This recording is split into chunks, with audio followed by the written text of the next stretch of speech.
did you consider this or that? One of the best sites that was recommended to me was a site known as the Ice Mine. And I said, well, it was an ice skating rink.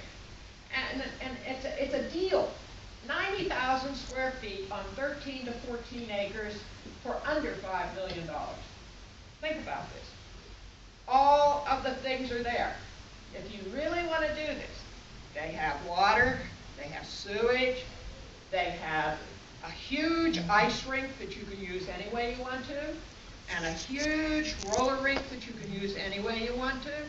They have an industrial kitchen. They have offices. They have showers and lockers and all kinds of goodies. And it's located just a few miles, about a mile or so off Route 119. It's a nice narrow road. I personally have been there for other things. I'm going to recommend that the county commissioners add this to their list if they're still looking for sites. The person is at the Scottsdale Bank in Connellsville, who has called me and written to me and sent me preliminary plans. I said I have no authority to do anything. So anyway, I'm telling you, if you want me to, I would be happy to forward to you, if I can find it, the email that they sent to me with the attached plan. That's number 2. Number 1, really.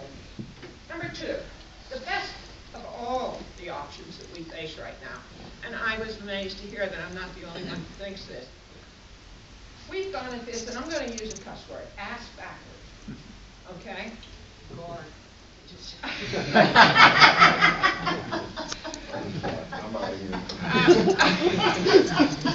What has happened is we have decided that we want to build a building.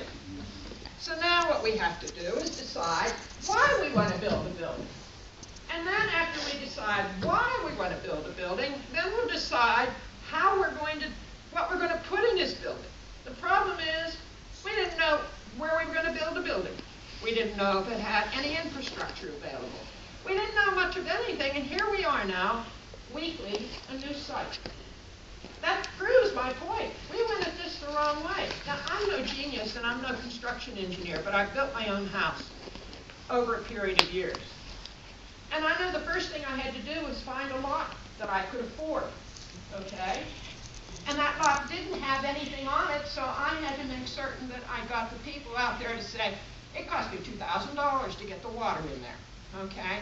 It cost me various things. I had to know that before I ever even dreamed of the house. I had to run, because there's no sewage at that time, I had to have a, the things... Perk test. Yeah, perk. I had the septic system. I had the septic system with a perk test, and that was a mess. So anyway, I knew, and I'm not even in this kind of business, and I was 30 years old, and I'm there saying, okay, check off. We haven't checked off anything. What we've done is we've dreamed. And why we've dreamed this particular dream, I have no idea. I don't know where it came from. The other day, the Herald Standard had a whole front page on the problem in Fayette County. It is drugs and alcohol. I would be the first to say that's where we are. It's causing a lot of the other things. Why do we have that problem? To me, you start with the problem, and then you work out what the solutions are. We have a solution, but we had to find a problem. And we don't have any idea what we're going to do once we have the building, if we have the building. And we don't have any way to pay for it. This is a poorer county than all the others, or we're in the bottom 10.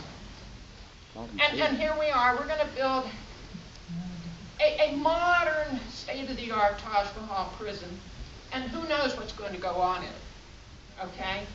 We don't need any more of this. We need some reasonable people to sit down. I am assuming that the 2 people sitting at that front desk right now, that front podium, are reasonable people. This is not about enemies. This is not about fighting with each other in this season of peace and joy. It's about addressing the problems that we have in Fayette County in a reasonable, methodical, logical way. And we're not doing that. We are stabbing at, we want it done now. It's not going to get done now. We can't do that. So my alternative to you is that we postpone this. Catherine has suggested 6 months. I say postpone it until you can finally do the job the right way. If that takes 6 months, fine. If it takes a year, 2 years, I don't really care. The prisoners aren't going anywhere. In the meantime, I would like to address, I'm going to flip it now. Let's address the problems we face right now with these people that are in jail. That jail is not going to hold enough, you'll never have enough spaces for everybody who's DUI in Fayette County. And you're not going to have enough spaces for all the people in Fayette County who are out there playing with drugs.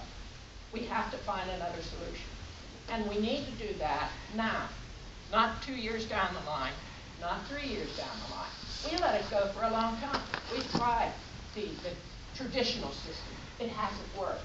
Maybe it's time to try another. So, in my opinion, you can go out and rent any building.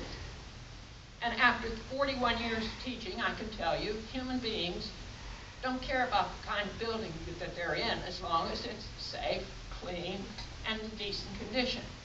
I've watched our students in Fayette County, they were just put out the things. We spent millions of dollars on Lafayette School.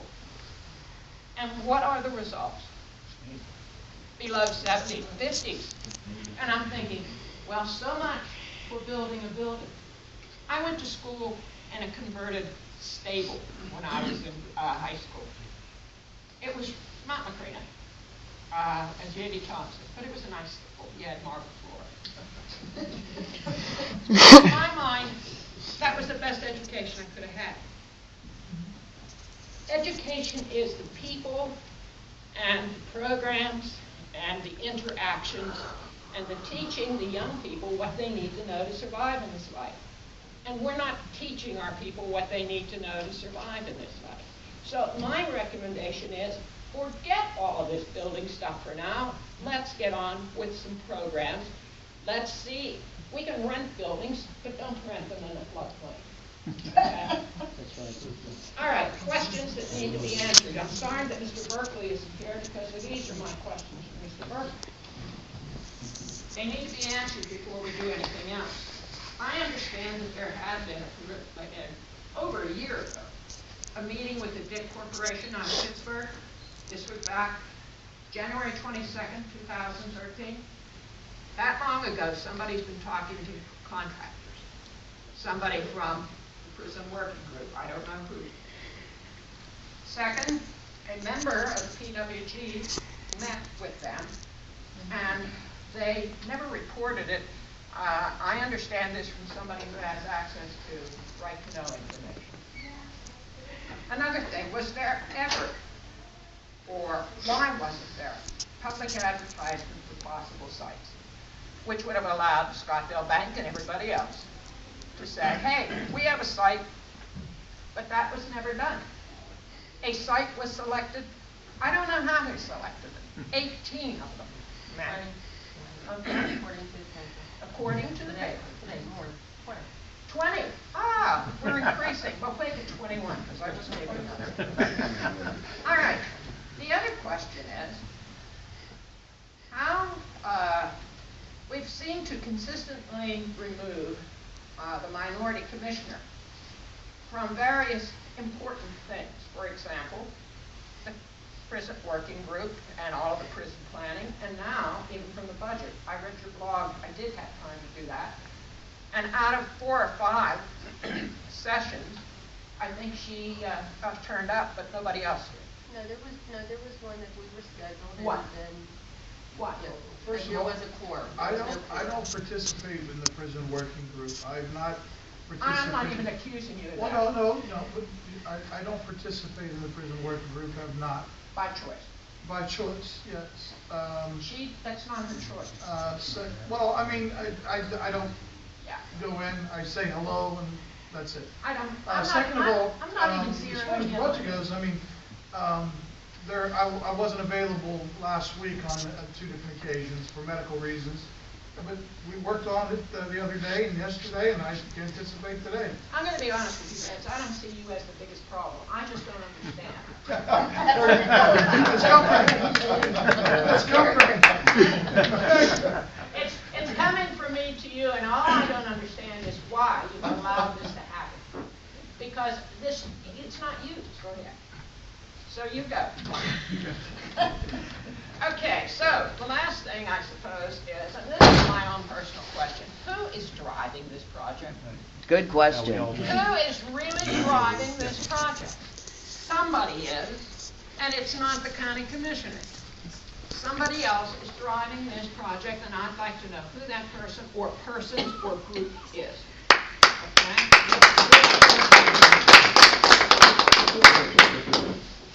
I believe there have been outside influences, and I believe they're very powerful outside influences. And I hate to say this, I'm beginning to think of Fayette County as little Chicago. Okay? Yep. And that is sad when you have to think of your county in that way. So I'm saying it publicly. I want everybody to know this is a problem. This is a call to the people of Fayette County to take charge of their county. The time has come.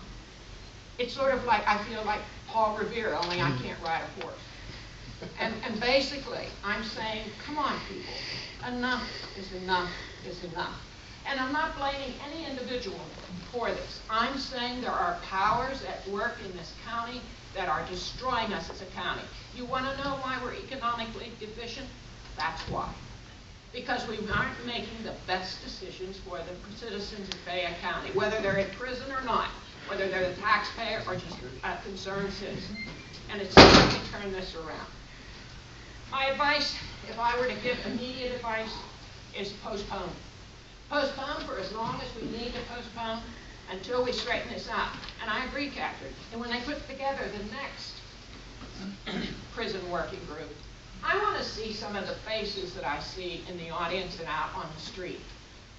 I love the people who work for the county, but you know, and I know, because I've worked all my life, it's very difficult to tell people who sign your paycheck, no, I'm not doing that. Or, I don't think you're right.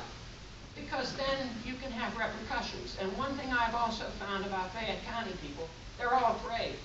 So many are afraid to say anything. So many are afraid to say, I disagree with the power structure. And so many will not publicly do things. They'll say to me, oh, I'll help you, but don't tell anyone I'm doing it. And I'm thinking, how did we get like this? This was the county of the Whiskey Rebellion. The first rebellion against the federal government in the 1790s. This county, along with Westmoreland and Washington. And here we are, now we're groveling and saying, oh, we might get into trouble.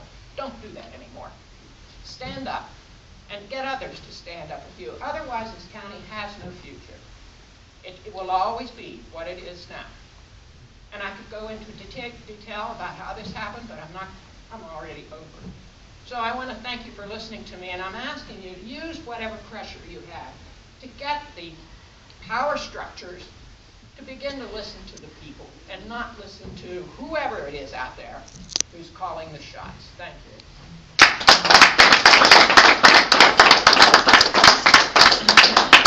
want to make a few comments. First regarding the ice mine. Scottsdale representative from the Scottsdale Bank did call me.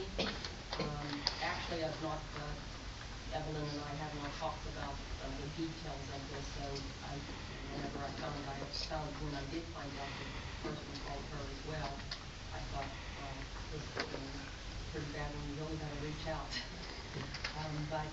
At any rate, I did receive a telephone call from a representative from the Scottsdale Bank. The purpose of this call was to ask me how he could get in contact with Commissioner Anderson because he had left several messages at the office and that he had not received a telephone call back. I'm just repeating what the representative from the bank stated, and then also that he reached out to a relative of Commissioner Anderson's because he knew her, and to see if that site could be put on the list. So I directed him. I said call the commissioner's office back. Gave him both phone numbers and extensions. He said that's what he called, and I left it at that. Postponing the whole jail.